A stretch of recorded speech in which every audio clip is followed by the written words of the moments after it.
आप देख रहे हैं मंत्र भारत न्यूज चैनल। मैं हूं कविता। अमेरिका और वेनेजुएला के बीच तनाव लगातार बढ़ता जा रहा है। फ्लाइट कंपनियों ने सुरक्षा खतरे के कारण उड़ानें रोक दी हैं। अमेरिकी सेना की बढ़ती तैनाती ने हालात और तनावपूर्ण कर दिए हैं। इससे दुनिया में एक नए संघर्ष की आशंका गहरा गई है। अमेरिका वेनेजुएला के बीच बढ़ता तनाव, क्या छिड़ सकती है जंग? अमेरिका की फेडरल एविएशन एडमिनिस्ट्रेशन यानी FAA द्वारा जारी चेतावनी के बाद 6 बड़ी अंतर्राष्ट्रीय एयरलाइनों ने वेनेजुएला के लिए अपनी उड़ानें रद्द कर दी। इनमें स्पेन की इबेरिया, पुर्तगाल की TAP, चिली की लातम, कंबोडिया की एवियांका, ब्राज़ील की GOL और कैरेबियन एयरलाइंस शामिल हैं।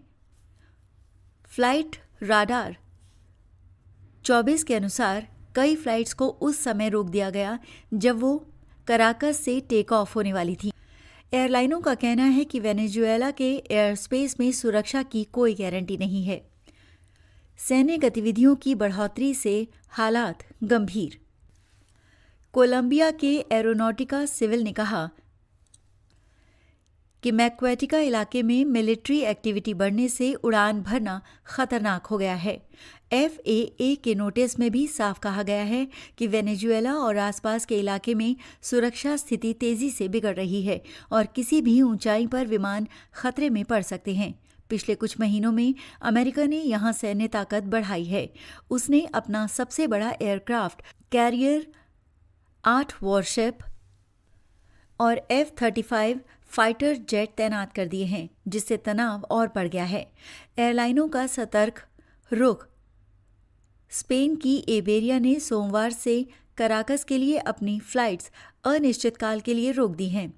पुर्तगाल की एयरलाइन TAP ने भी अपनी शनिवार और मंगलवार की उड़ानें रद्द कर दी। हालांकि कोपा एयरलाइन और विंगो ने शनिवार को अपनी उड़ानें जारी रखीं। ये स्थिति दिखाती है कि एयरलाइंस तब तक ऑपरेशंस नहीं शुरू करेंगी जब तक हालात स्थिर नहीं हो जाते।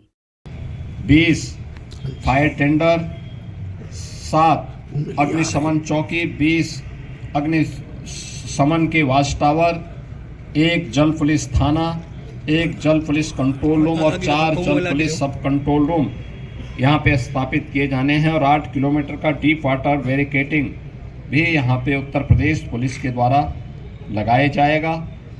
नगर विकास के द्वारा CCTV कैमरे से और आर्टिफिशियल इंटेलिजेंस युक्त कैमरे सहित 400 कैमरों के माध्यम से क्राउड मॉनिटरिंग और क्राउड डेंसिटी एनालिसिस और इंसिडेंट रिपोर्टिंग, स्वच्छता और सुरक्षा निगरानी की व्यवस्था भी उसके माध्यम से यहाँ पर करने की व्यवस्था इस पूरे मेले के लिए की जा रही है। यातायात और भीड़ नियंत्रण करने के लिए भी यहाँ पे अंतर जनपदीय और अंतर राज्यीय कार्य योजना भी विकसित करने के लिए यहाँ पे निर्देश दिए गए हैं, जिसको लेकर के यह कार्य यहाँ पे बढ़ेंगे। यहाँ पे लोग सभी से इन्होंने तैयारी कर ली है। 3800 के आसपास यहाँ पे हमारी परिवहन निगम की बसेज काम करेंगी, जिसमें 3000 परिवहन निगम की बसेज होंगी।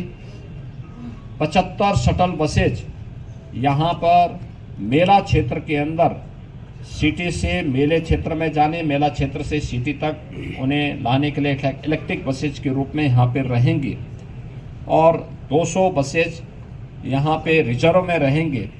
टेंट सिटी का निर्माण भी यहाँ पर इस दौरान किया जा रहा है।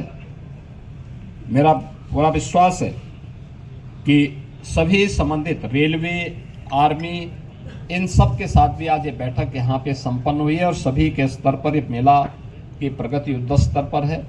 मुझे पूरा विश्वास है कि माघ मेला अपनी एक नई ऊंचाई तक पहुँच कर के उन सभी श्रद्धालुओं को जो कल्पवास करने के लिए आते हैं, अपने संकल्प और अपनी साधना को आगे बढ़ाते हैं, उन श्रद्धालुओं के साथ साथ इस पूरे आयोजन को हम लोग पूरी भव्यता के साथ, दिव्यता के साथ संपन्न कर पाएंगे। मैं एक बार फिर से प्रयागराज वासियों का महाकुंभ में सहयोग करने के लिए धन्यवाद देता हूँ।